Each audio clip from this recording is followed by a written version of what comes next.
Hello, everyone, and welcome to a very special edition of the PrincipalED podcast.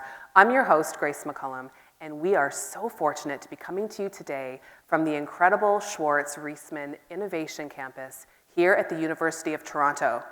Tonight, we have our Innovation in Action event, a second in this incredible series where we welcome wonderful, intelligent women from innovation to share experiences and everything there is to talk about in the exciting world of innovation at Branksome Hall and beyond. We're so excited to share this episode with you.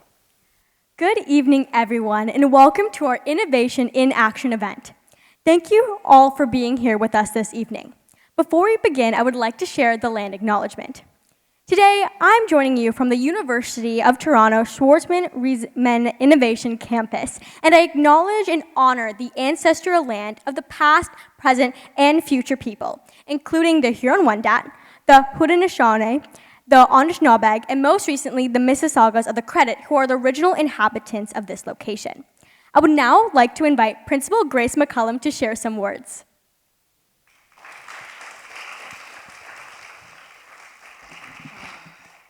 Thank you so much, Janella. Thank you.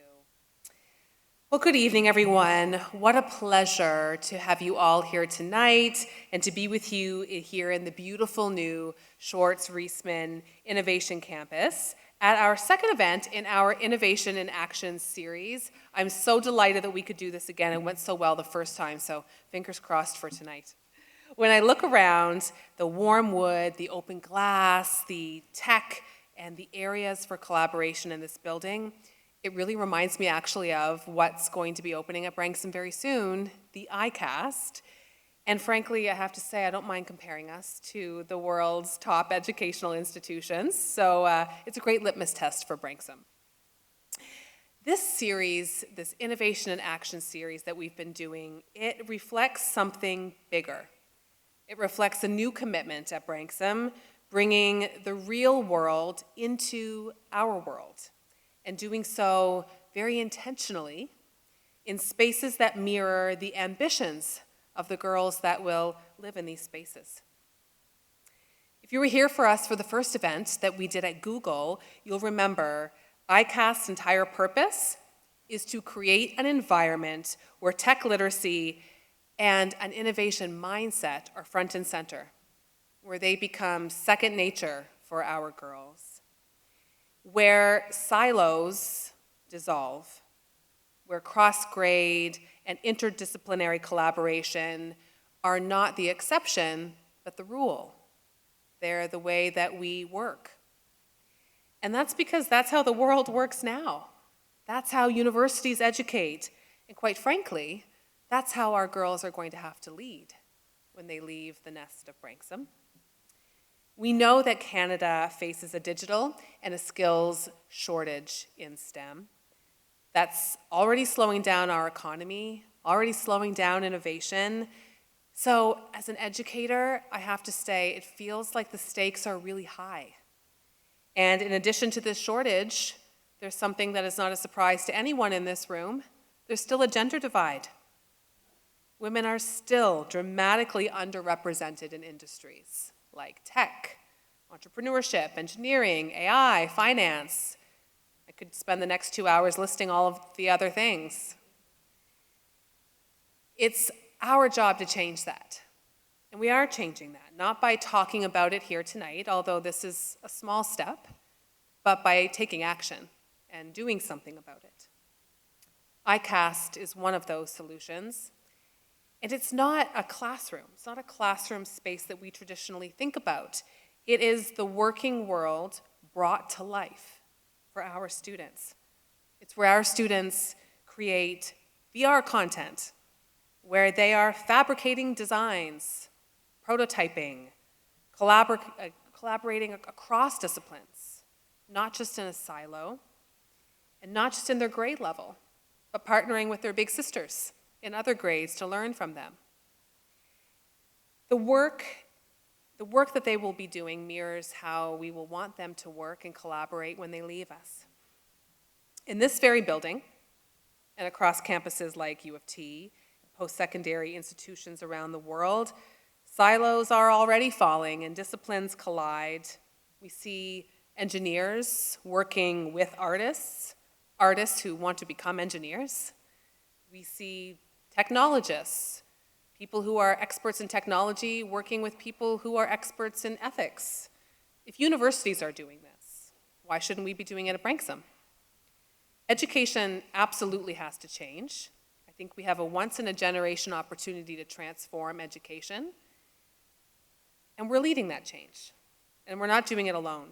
We have wonderful people in our community that are helping us do it step by step.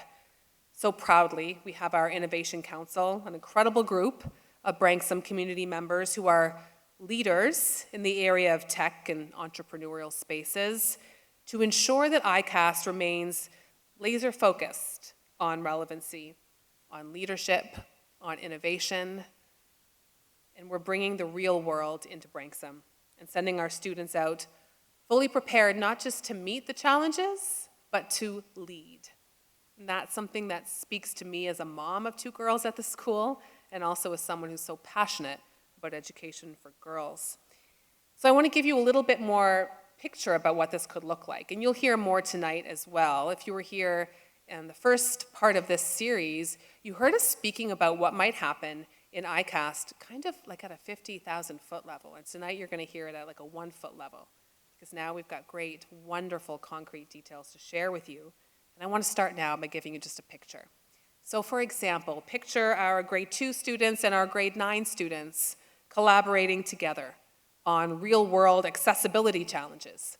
Picture the grade 2s problem-solving, design thinking, giving input on ideas for how they might meet these challenges, and then seeing them come to life with the grade 9s actually fabricating them in the metal studio or our woodworking studio through prototyping, pitching it to industry leaders that we're already reaching out to get exposure to the real world, but also we want them to have exposure to our girls. Picture grade 8 students designing and coding AR and VR apps in our extended reality zone. So this will be a space in the iCAST where all things AI, VR, and AR related kind of live, and then pitching those apps to global experts. If any of you came to our PYP exhibition in grade 6, or were at our Noodle Junior Expo, you already saw that we have a student pitching apps. We have incredible things happening, and this will be amplified by these spaces. And this is just the beginning. Through our expanding Expert in Residence program that you'll hear a little bit more about tonight, students will collaborate directly with things like a robotics specialist, we have a space engineer, a neuroscientist, digital media creators. The opportunities are endless. They will be working with those who are shaping the world, and they'll not only see what could be possible, but they'll be able to see themselves actually doing it, because that's the goal. And as a girls' school, we aren't just preparing these students to enter traditionally male-dominated fields, we are preparing them to lead those fields.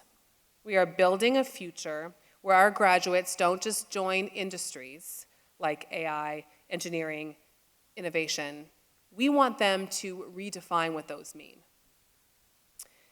Just over half a year from now, everyone knock on wood, I think your chairs are made of wood, perfect. Just half a year from now, iCAST will open, and the excitement is building day by day. If you're driving up Mount Pleasant, you see every week that building looks like a totally different building. It is going up rapidly, and we are so close to our goal. And there's so much happening, and it's being led by someone that you'll meet tonight, Miss Megan McCallum, who's here with us, our incoming Associate Director of Innovation. Faculty are embedding an innovative mindset and how our students will lead and learn in iCAST in every grade, in JK all the way up to grade 12, in every subject, ensuring that when the doors are open, our girls will run in safely. We prefer them to walk, but they will probably want to run. The future's not waiting for anybody, and at Branksome, neither are we. I want to thank you all for being a part of this journey. I look out and see you sitting here tonight, and I think about all the conversations we've had, many of us, as you're this wonderful parent group, about innovation and how excited you are for iCAST to open. And so I'm really grateful that you would come on this beautiful day and spend some time hearing more from these incredible women that I'm so excited you get to learn from tonight and hear more about what's going to be happening in the iCAST. Now I'm going to hand it back over to Shanella to introduce our fantastic panel. Thank you, Principal McCallum. I know we have an exceptional evening planned for you. I would like to start by mentioning a few people you will be hearing from shortly. To the far left, I would like to thank Shannon LEWIS, class of '96, for moderating this panel discussion and an event series once again. Shannon, yes.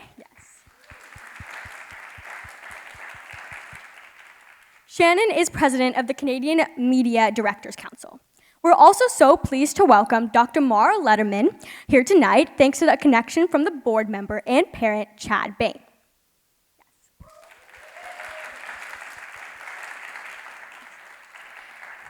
Eva Lau is a campaign cabinet member and past parent, too. So, yeah. And Shelby Austin Cooper is an alum and parent and member of the Innovation Council that Principal McCallum was just speaking about. Their work encompasses, oh yes, applause.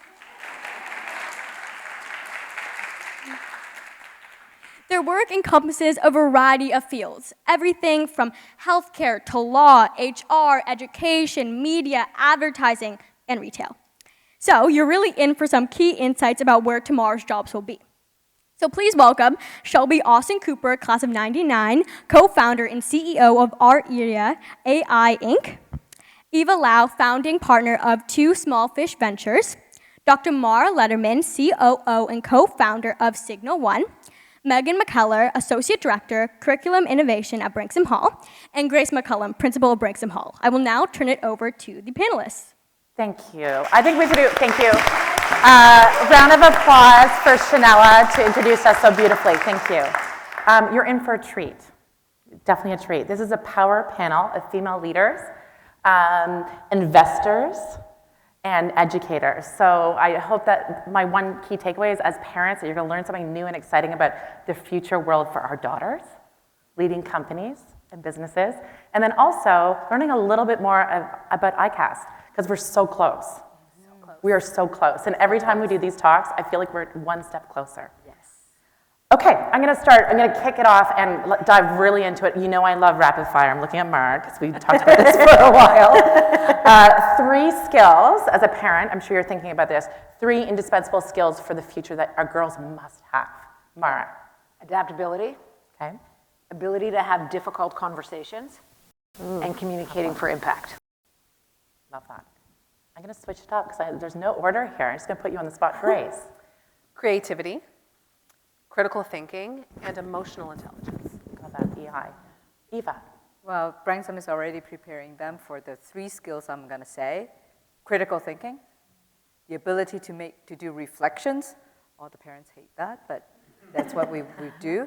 And the last thing is empathy. Yeah, love that. Megan. Asking good questions, the ability to learn and unlearn, and critical thinking. Love it. Inquisitive. Shelby. Last but not least. It's hard to go last right now I know. when all of the good things You have can been just say taken. one if you want. I would say primarily curiosity is going to be the one I'll stand on. I love that. Being curious. And Branksome definitely stands for that. So bigger picture, I always like to start big, but AI is a $230 billion growth opportunity. In our debate before, you'll see a lot of nodding heads here. I thought that was pretty remarkable, but it's not enough. No. So through your journey, what inspires you about working in this space, but is there more that we can be doing as women and leaders? I'm looking at Eva, so I'm going to start with Eva. Well, I mean, that $200-something billion is just a, chumching in a bucket, in my opinion. Yeah. I think if we fast forward 10 years later, there will be nothing not powered by AI. And when I say nothing not powered by AI, in my job as an investor in the ecosystem, I invest in very early stage deep tech startups these days. So I'll be practically meeting with founders, like the amazing Shelby here or the amazing Mara here. They're at the growth stage, so I'll be like looking at the mini Shelby and the mini Mara, kind of like earlier, just maybe a few years earlier.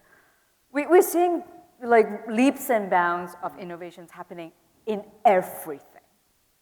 So imagine if for those of you who think that your daughter is going to be in accounting, I guarantee you there are at least multiple teams in the world who's building an accounting firm from ground up AI native.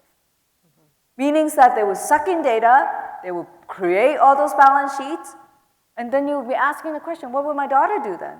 Well, that's why you need critical thinking. You need to be able to decipher those things and make better recommendations for the client. So all of a sudden, you see that accounting is going to be changing, legal is going to be changing, and healthcare, which Mara is going to talk a lot about, will be 100% very different. But at the same time, I also want to highlight one thing that a lot of people will probably don't know much about is what I call the AI infrastructure. You all think about the software of you have a little ChatGPT to do things. Right behind, so many computers in the cloud, are literally running for your, please, can you tell me where should I go for dinner? That please, that where, everything is being computed. So what I'm trying to say is that at the same time, hardware is also changing. The car you'll be driving will be 100% powered by AI. The chair that you're sitting right now, who knows? Maybe, eventually the ergonomics will dynamically measure your body. You sit on it, it will warp, to fit you. All these are, powered by AI. So all I'm just saying is, if we talk about a 200-something billion number, it's really, really small because everything, from calculating AI in the semiconductor space, everything will change. And talk about back to the three skills, thinking of parents, where does human ingenuity and growth mindset and decision-making come into play? Because that's all automated, which is exciting as we accelerate businesses, but also, I'm sure as parents, quite fearful. So how do we get over that? But that's exactly why I say critical thinking. Yep. Right? The reflection part of it and the empathy part of it makes a huge difference. Because critical thinking is, computer would be doing a lot of things. But we have to be having the ability to do the critical thinking. Is the report that I'm getting actually doing the right thing? Mara, Mara and then Shelby, I'd love for you to build on this from your experience in business. Mara? So a couple comments. I think we all agree that number's too small. Yeah. I don't know exactly how it's calculated, but it's probably missing a whole bunch of the things that Eva talked about. But I think one way to just frame why the opportunity is so big is to put it in three categories. And I think these are only a subset of what might be there. The first is thinking about changes to how we work, right? And the massive productivity benefits that can be unlocked. I know everybody's kind of scared of Gen AI.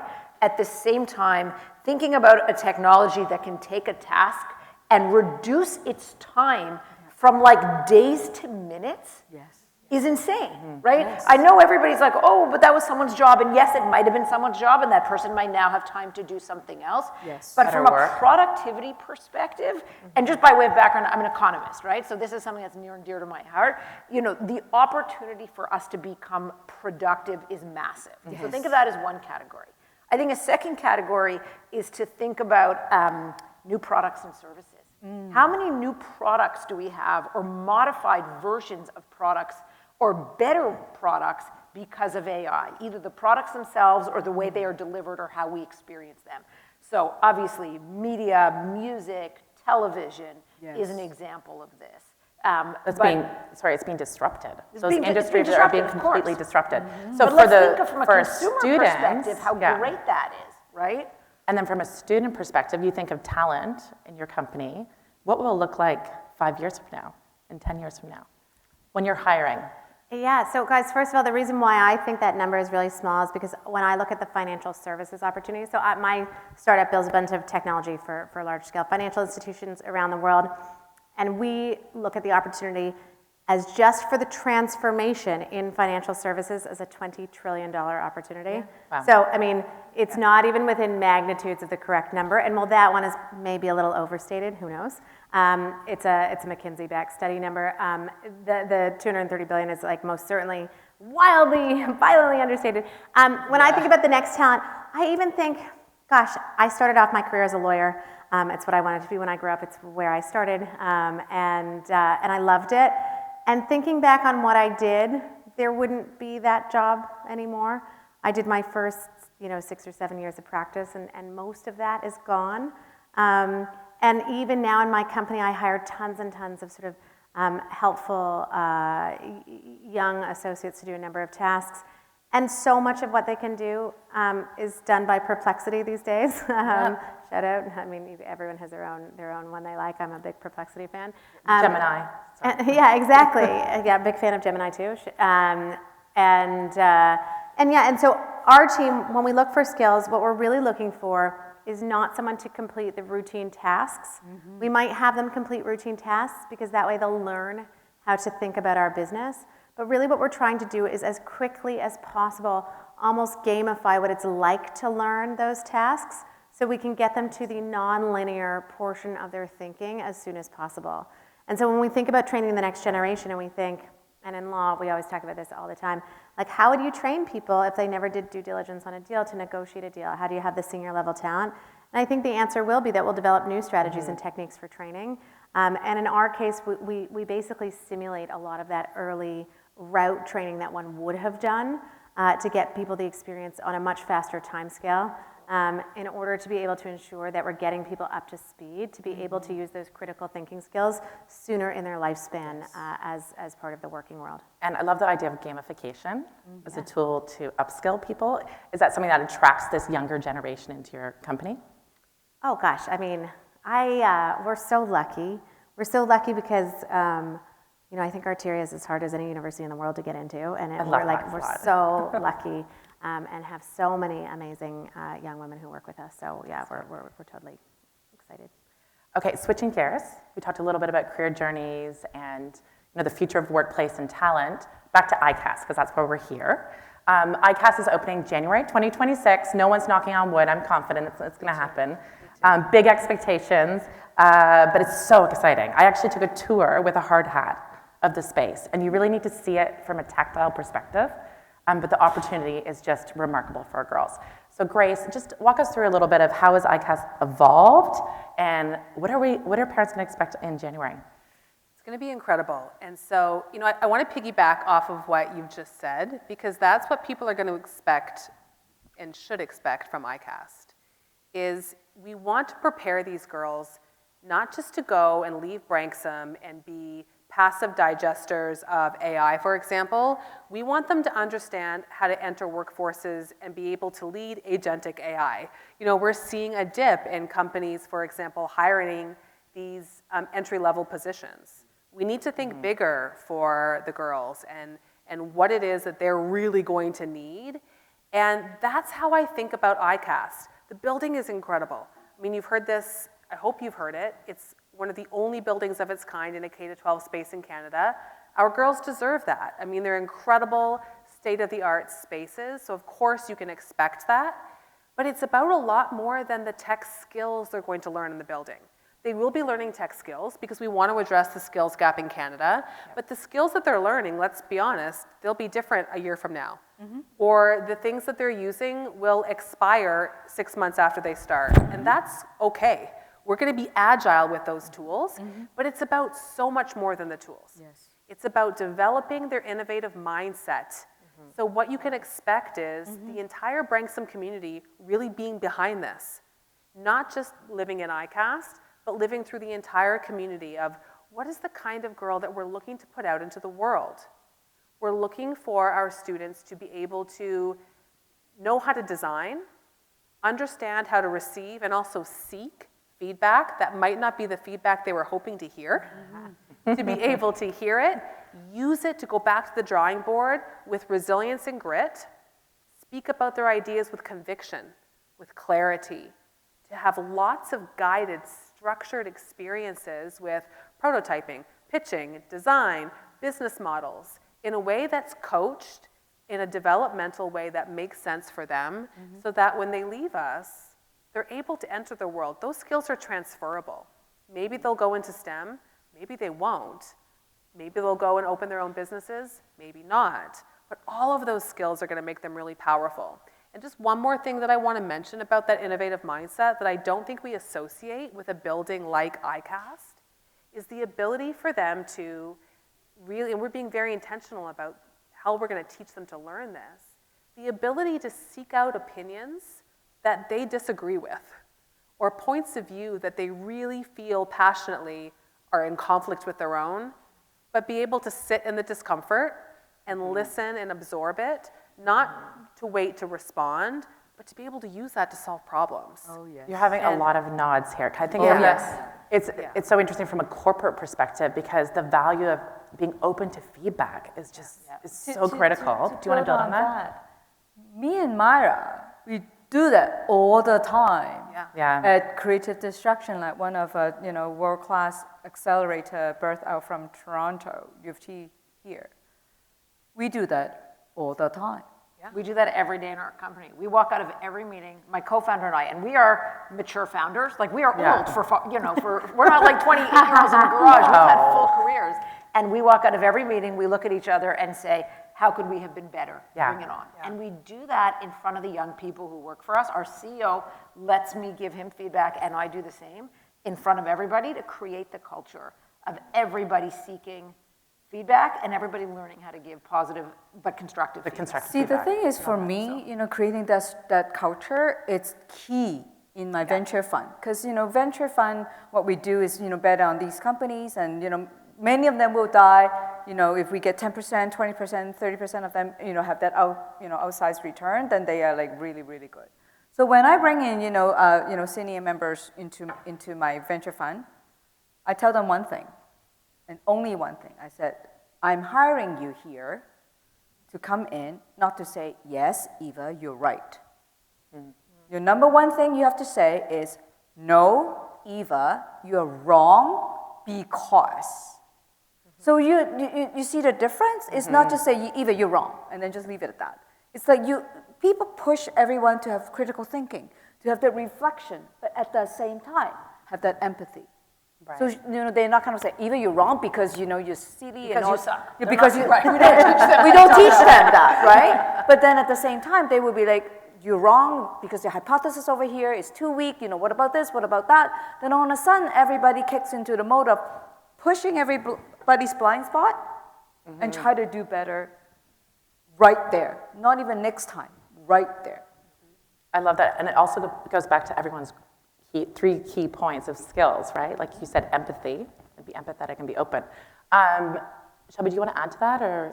Well, the only thing I will say is that it's very similar themes, right? We come out of every meeting and we score ourselves. We actually numerically score ourselves. I can see you doing that. I love that. I would not want to be on your team. We do great because I was a professor. They're like, what did I get, Mara? So I like that. We see it as like a point of pride when you get humbled. And so we talk about this concept of being humbled all the time, and almost in like a jocular kind of way, is we encourage our young talent to, again, say, you're totally wrong because, but then expect to be taken to school because we know a couple things as well. Exactly. And so actually that exchange of where they want to keep trying until one day they have like a real you're wrong because, and then they're right, is actually like so fun because for the most part, they're taking their shot, they're taking a risk.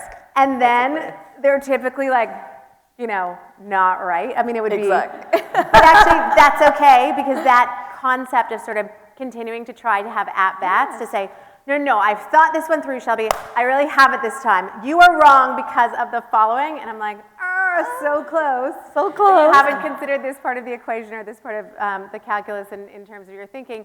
And we do this consistently. Yes. And so we actually say that you have the positive obligation to dissent once when you disagree. And if you really, really, really, really, really care about something, you have an obligation to dissent one more time, just to ensure that it's not just once, and then, but you say you're wrong again, just to make sure you're being heard. And then if you're overruled, and we keep going. But just to ensure that we drive this into the culture. And you'll see this at almost every kind of high-performing high-performing technology. I'll go with even beyond tech, like just high-performing companies. That philosophy, you should be a jury. I hope you're doing this. You're mentoring or on the kind of jury of Noodle program. Because those, there's not maybe as harsh as that, but there are some elements. I'm not going to humble a sixth grader. But I was on the jury for the Noodle, and I have to say, they're very open to feedback and like constructive feedback at their obviously appropriate age level. Who's a parent here that has been through the Noodle program? Anyone? Yes, I have. Yes, it is so fantastic. The reason why I bring it up, it is the heart of entrepreneurship to its finest, because they come up with an idea, they work on their business plan, their strategy, and the most important thing about this is they present their idea. They present it with conviction and with commitment and passion. It is remarkable if you have a chance to look at it. But also they're open to real feedback. So thinking of Noodle, that thinking is already ingrained in Branksome's programming. So iCAST is not something new. It's already part of the programming. So Megan, you're head of programming and for the iCAST. Can you tell us a little bit about how Noodle and Slingshot and robotics is integrated into the future of iCAST? And then what are the new things that we should be excited about as parents? Yeah, absolutely. So Noodle obviously has been so successful over the past several years, and we've had so many students join our Noodle program, and we're now at the point where we're thinking about how can we shift and change and adapt the program. So we're introducing in grade 4 a new program there that's an introductory to Noodle, and we're also introducing in the grade 7 and 8 level, looking at focus on prototyping and making and design thinking and allowing students really to create new and different products. And then looking at how we can really specialize at the older grade levels where the students have really well thought out and developed business, and bringing in those ideas of critical feedback and creative destruction lab and those type of ideas, and creating opportunities for mentorship, and through our entrepreneur in residence program, really strengthening those ties with the program. We also are really excited about something that we're exploring with the iCAST, which is a concept of expert in residence. Grace spoke to that a little bit, and what we're really hoping to do there is to create a pipeline or an advantage for our girls to be able to experience industry post-secondary and post-university and really understand those problems and bring them into the high school space, so that they're able to work with these experts within the curriculum and really explore those different aspects in an interdisciplinary fashion. So whether it's someone that has an expertise in programming, or someone who is a neuroscientist, for example, or biomedical engineer, and bringing them into the program so the girls are able to grapple with those problems as well. So that's something that we're looking into. They kind of have 1 foot out into the working world to solve real world, and then 1 foot in into obviously in education.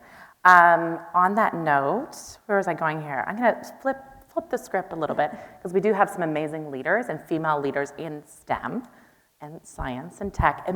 Was it that easy to get into? What were the barriers, and what's your one thing in your career journey? I'm going to look at Shelby first, actually. Oh, God. So get ready for this. This was not in my notes, so you're lucky. Is there one moment in your career journey that really surprised you? You were like, oh, it could be a setback, it could be an amazing opportunity that you would just kind of wasn't as expected. Yeah, so I always say this to my daughter all the time. We'll be talking about setbacks, and I always say, I have a million setbacks a day. Doing what we do, everyone says no. We're a 4.5-year-old company trying to sell to every major financial institution in the world. I don't even know how many setbacks I have, but there are so many. And some of them are really big. I know people are like, oh, embrace failure, blah, blah, blah. But the truth is some are really hurtful and really big, and they really suck, and that kind of is terrible. But the one thing that How do you rise above it? I think you just get used to it, maybe. I don't know if that's, I think it's kind of starts to become part of your, I don't know, it's just a no is a rite of passage on the way to yes in my world. And so I think of no as a point of pause before we regroup and keep going. I think half of it is really showing up. Mm-hmm. But the one thing that surprised me, I guess, in my career was that I was really focused on my first career. And then I got to kind of a really good spot in that. And I realized it wasn't for me, and that I hadn't really paid attention to what I like to do in my career, and there wasn't really a concept of female entrepreneurship in 2009 when I started my first company. There wasn't VC backing like the amazing Too Small Fish. There was no such thing as kind of this whole world we live in now. It's a relatively new world, and so I suppose what most surprised me is that it took me until I was much older than any of these girls should be in something like iCAST to really hear my own self in my voice. And so I spent probably the first leg of my career doing something that was awesome and cool, but not something I was meant to do. And but I think that's okay. Yeah. I think in the real world, you're going to have more than one career. Yeah, fair enough. I've had probably 8, but that's a whole other session. But well said. Okay, I'm going to switch gears. Eva, so the question was, what surprised you along your journey, whether it be a big obstacle as a female leader in science and tech? So I'll tell you one experience, and you understand why I say, before this whole panel, we talk about wall scars. So, back in the days, I worked at a company, it's a semiconductor company. I'm an industrial engineer, by training at University of Toronto. So I joined this, semiconductor company, in the late 90s. And semiconductor, by definition, usually is electrical engineers people's work, right? So I worked in there as a senior program manager, all-men world. I loved the technology part, but I hated every single minute in that company because it was so big, 2,000 people, very kind of like, I don't want to say chaotic, but bureaucratic. You have to go into, meetings and meetings. So I find myself having 10 meetings one day. Each meeting have 10 people. So by the end of the day, I align 100 people. The next day, some of them will be, kind of misaligned again, and I have to do all over again. So I really genuinely didn't like that environment because I'm a startup person by blood. Really in my DNA, I love working with startup. So that environment I didn't really enjoy.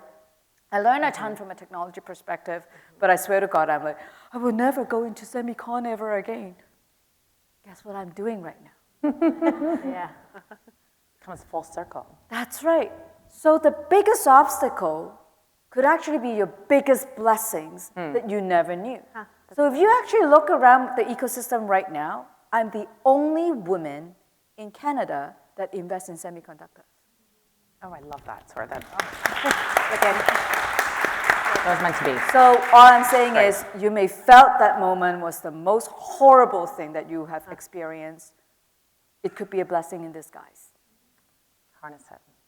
Love that. Mara? Yeah, same question or a different question? Same question, because I think you all have different backgrounds, right? And you're approaching STEM and technology and AI from different expertise. So I'd love to hear from your perspective. Sure. I don't think there was one defining moment in my career, I think, that I would sort of attribute everything that happened afterwards. I think a big learning, so I made a big career switch, right? And just for the sake of, I was a tenured professor at the University of Toronto, arguably the cushiest job in the world, a job I loved. And you have students here, by the way. 2 of my students just so happened to be here at Branksome. They're right there, which I thought was brilliant. Which is amazing. Oh, in there. It was a wonderful job. I loved it. It's obviously a very comfortable job. And then I made the switch to run a health technology company, selling AI software to large health systems, which is probably just as hard, if not a tiny bit harder, than selling it to financial institutions. And so I think the thing I learned from that is like a willingness to be uncomfortable. I was so comfortable in my old job. I was great at it. I worked with Eva a lot. Everything I did there was like a perfect fit. For my skill set, and I could have done it for 20 more years, right? It is a job for life, and most people do that. And so when I was presented with the opportunity to go start a company, I really had to ask myself, do I want to give up that thing that's largely easy and guaranteed? Do I want to go take a job I've never done? So I'd never had a job in the real world, right? I've just been an academic and a consultant. And You're too humble. I had to be like, should I come in and try to be the COO of a company? And I felt so uncomfortable for so long. There's still so many days where I don't know what I'm doing, but that's where the growth comes from. So I think that willingness to change is really important. And 20 years ago or 10 years ago, I never would have thought I would do it. Love that. Megan, do you want to comment on thinking of Branksome's curriculum and the stories that we've heard in terms of willingness to change, being open? I think that, that's such an important piece for our girls today, and being willing to learn and unlearn and adapt to change. And I'm really seeing that with how we're really taking on AI right now within the curriculum and bringing it in. And I'm seeing teachers really take risks and do interesting things with it, and really with student learning at the core of it. And AI is new, and it can be a little bit scary for educators as well too, but they're really jumping in there. And one example that I think is just so wonderful that it highlights the skills that we've been talking about is our grade 8 science teachers really wanted to dive into this AI piece, but they really wanted to focus on the skills piece, the critical thinking skills, the research skills. The kids were learning about water safety and looking at case studies, but they really wanted to take the opportunity to also have the kids explore AI tools, but think critically about them. So they taught the students how to create effective prompts. Then they used an AI tool that helped evaluate the quality of the prompt and got feedback on it and changed it. Then they went into the AI tools and they did some research about water quality in 2 different tools, so Magic School AI and Flint. Oh, wow. And then they critically evaluated the responses from the AIs to create a presentation, but then they later had to use that information to critically evaluate a new case study. So, and then throughout that, they had the students do a feedback survey and say, what was your experience using AI? What skills did you need? What did you learn from doing this? And you know, we think of 13-year-olds sometimes as really young, but they had so many amazing ideas and such thoughtful feedback about the AI and how they would apply it later on in their learning throughout the year. So really courageous of the teachers trying and experimenting, but also the students were right there along with them, which was great. I love that. It comes back to your curiosity, but also I love the application of AI. But with that comes a great responsibility. Absolutely. As business leaders, but also as parents. I don't know how, I hope I see a few heads going, how am I going to manage this all?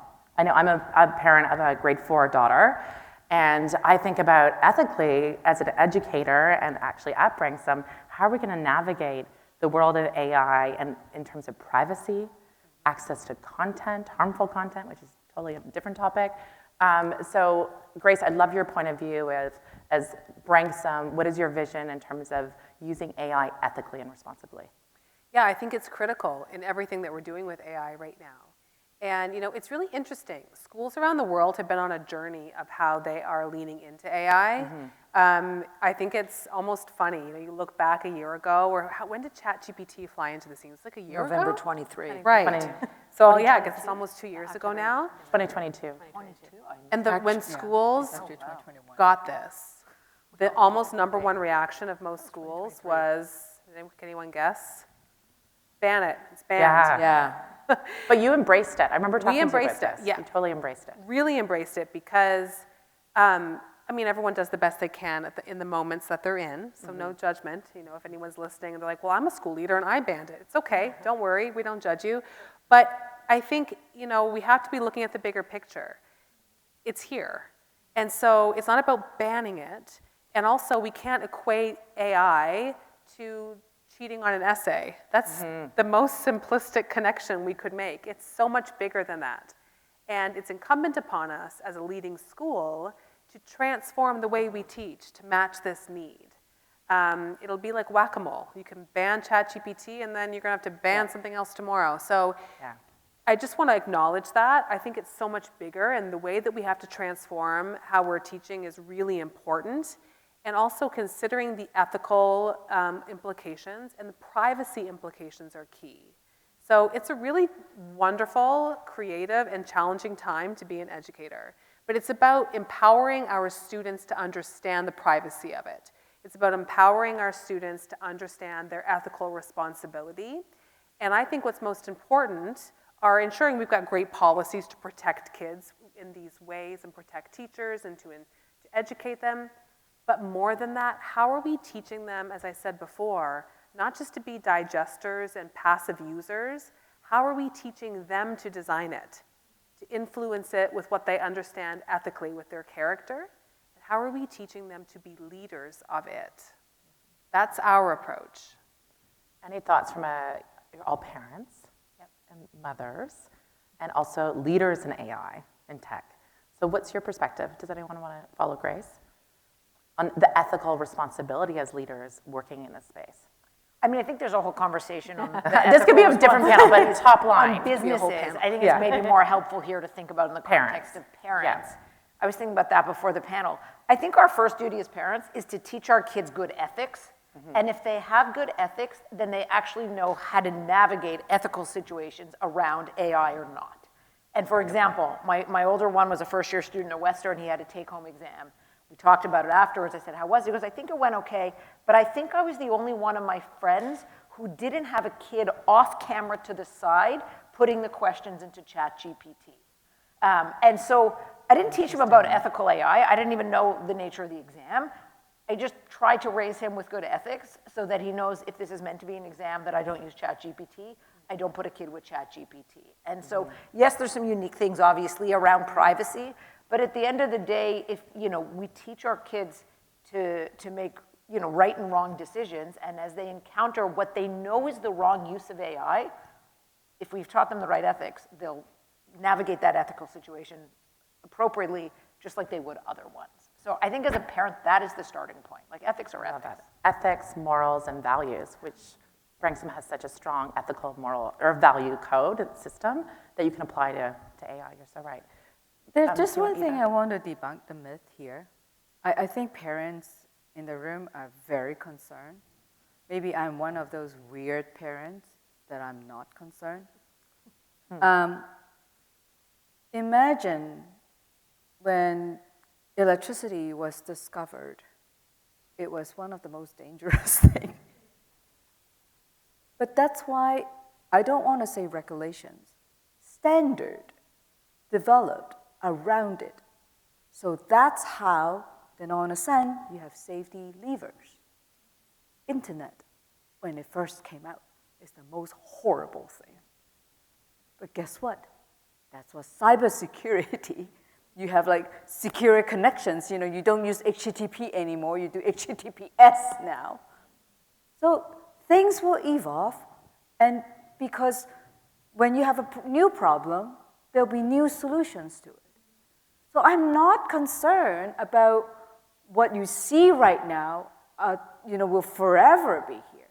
And that's exactly what, Grace is saying here. It's us, including ourselves as parents, to participate in this whole new era, to contribute and make our voice heard, teach our kids good morals, don't cheat on an exam. I mean, seriously, without AI, they will not cheat anyway, right? So why would they want to cheat if they have an AI tool? Or if they wanted to cheat, they would have figured it out either Exactly. way, right? So that, to me, it's not the tool problem. It's an ethical human problem. Yeah. So, don't lure girls to do crazy things on the internet. Well, without AI, you wouldn't be doing it anyway. So why would you do this? So all I'm just trying to say is all these fundamental problems, tools can always be weaponized. So it's really up to us to use it and know it.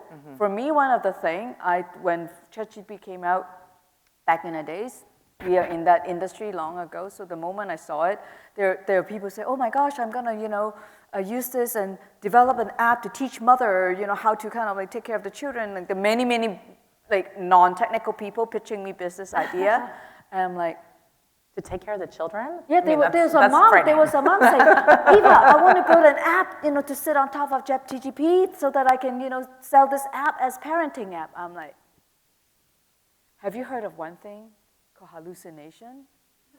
They're like, huh? For me, that's what I meant. If you know the technology enough, you would know its limitation. So that's why. On ethics? Oh, gosh. As a parent, because you're a parent of... The only thing I'll add is I am one of those anxious parents of the anxious generation. So I don't know who's read that book, but I was actually just going to say... I'm one of those people. It is a fantastic book, and if anyone... Has anyone read it here? It's the anxious generation. Yeah. It doesn't... And it's actually great, not even as a parent, but also as like an informed citizen of society. And it's just... It is fantastic. So sorry, I stole your thunder there. No, I was just going to say, so as a result, we have like a Cooper family technology policy that we have rolled out to the children with some degree of success. I need to get stakeholder alignment once a day as well. And so I would say we're like, I hope I can teach my kids the way you guys have taught your kids. And I am thrilled that Branksome's engaging on the AI agenda, because what a gift to our children to learn in a safe space how to navigate the world. But gosh, I worry a bit. And I sat on the World Economic Forum's Global AI Council, and one of the projects was around the personalization of AI in children's toys. And I have questions about certain things with my kids. And so I would just say, I want all of what everyone said to be true, and I still worry a little for my kids and my little guys, and I just, and so I'm gonna do my best, and I'm gonna learn, and I'm gonna do everything, and I'm gonna try.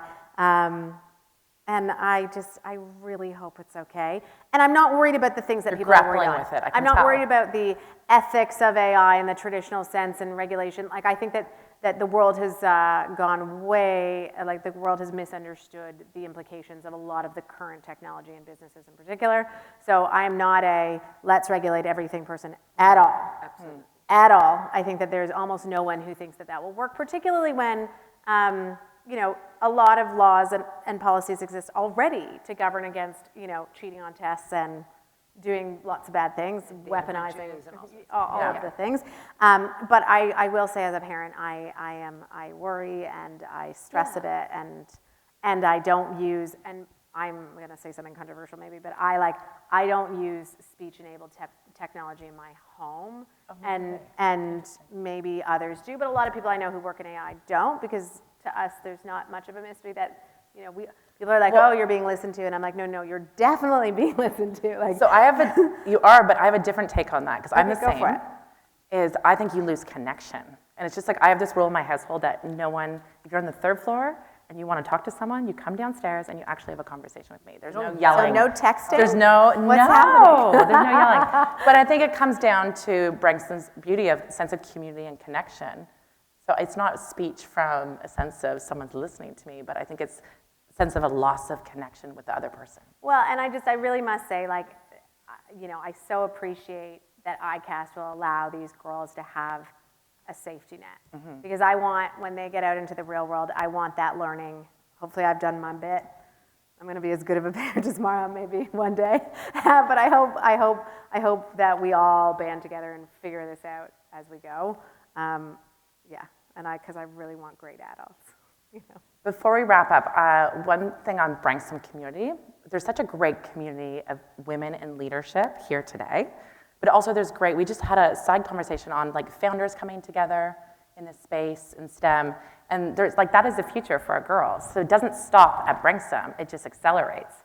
So I think that's just a nice moment. I just heard, you want to welcome Mara into your kind of female founder group on a side conversation out there, and I think that is wonderful, because I think Branksome is about, again, building a sense of community and bringing women together. Save forever on the podcast.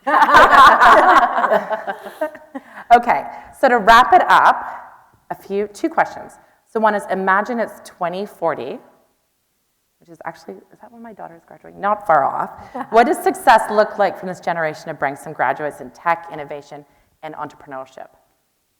Just one quick insight. Mara, I know you don't like rapid fire. Think about that one. Think I keep about going it first. So what does success look like for that graduate of Branksome? You mean the graduate at 2040? 2040. Or graduates, now and then fast forward when they are Yeah, 20, let's do that. That's a better question. Thank you. Graduates now. And then let's focus on graduates now. What does it look like? I mean, them? right now they shouldn't be afraid of even, using AI tools. Like for me, that's the, table stake. They shouldn't worry about and afraid of, and don't know how to, there's no such thing. AI should be, technology should be there in their DNA. It's just like you use a pencil. You don't use you rock Digital and natives. thing to kind of write on the stone anymore. So what's the problem with a pencil? And what about a student? I know a lot of you have students who are in you're saying grade 11, I think, grade 7, and then also university students. What's your best advice is women getting into STEM and innovation as a career? What would be your one piece of advice? Shelby. I suppose it's a bit of an echo to what Eva said, because it's so thoughtful. We know that there's 100 years of economic history that has showed us that there will be more jobs coming out of this than less jobs. For sure. And so I would like our girls to feel empowered to attack the world and be the creators in that space. And so I hope that they are the ones to climb the mountain, is what I hope. I love that. I love that thought. I think in 5-10 years, I hope we never have a panel like that. I hope there's no panels on women in Well, STEM. that's- Because every STEM event we go to has as many, if not more, women than men. Like, I love that. This shouldn't happen in 5 years. And It shouldn't even happen now. And to do a little bit, Yeah. a plug here for U of T, given that I'm a U of T alum and, I'm quite involved with U of T. U of T engineering in the last few years has already reached gender parity for first year. That's great. That's fantastic. Because we're not there in the workforce yet. It's very hard to hire female engineers. Oh, yeah. Well, you have a need to whole give them time to graduate from I Branksome know. first, They got to graduate from U of T and send them to my company. Exactly. That's it. Fortune 500 Well said, companies. Eva. Well said. And do you have a parting thought then? What's your one message to the parents in the room on iCAST, Megan?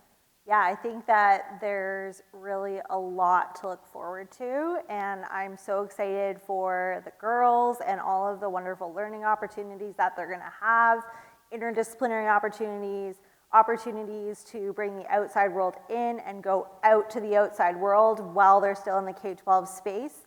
And really, I'm looking forward to blending that heritage with innovation. We're such a wonderful school, and I'm so looking forward to what's to come in the next few years. Well said. And Grace? Final. What's my wish for them? Your wish for them. I just want their path to be clear. Whatever path that they want to choose. We've talked about STEM and innovation and entrepreneurship tonight. But there are other paths they may choose, and these skills are all transferable. I just don't want them to have any barriers. Enough is enough with the barriers for women. I want their paths to be fully clear. That's our job, to be like the snowplows in front of them, clear their path so that they can reach the goals that they want to reach. That's my wish for them, and whatever that might be. I love that. I know, nice thought. And I know we definitely focus on STEM and innovation, but another aspect of iCAST is this unbelievable arts facility and theater. It's just, I actually was on the scaffolding, I have to say. It was impressive. It actually is similar to like a proper kind of Winter Garden theater reminded me of, actually, with amazing facilities. So it's not just tech, it's like kind of a intersection of the arts and science, which is beautiful. Thank you so much for joining us. I think we're going to wrap up. And thank you, Branksome, for hosting this, and U of T for collaborating. Thanks to Shannon for moderating. Thanks. Nice moderating. Okay, everyone, we have my most favorite part of the podcast, which is the rapid fire questions. If you don't answer in 10 seconds, we kick you out of the podcast. No, that's a joke. Are we ready? Okay, no pressure. We're ready. Shannon, the first one's over to you. Okay, no pressure. What song do you play on repeat that we can add to our Branksome Spotify list? So easy. I'm nostalgic. I'd have to say Dreams by Fleetwood Mac. And fun fact, big fan of Stevie Nicks, and I have met her in a previous life. Stop. That's amazing. Awesome. Yes. That's amazing. It's amazing. Good choice. Good choice. Okay, Shelby, you're next. Tell us a guilty pleasure that you will never give up. I will never give up eating Egg McMuffins. Oh, and you shouldn't give that up. Thank you. I agree. Sausage or bacon? Actually, just the egg and cheese, I'm a purist. Yeah, I respect that. Fantastic. Eva, if you could switch lives with anyone for a day, who would it be?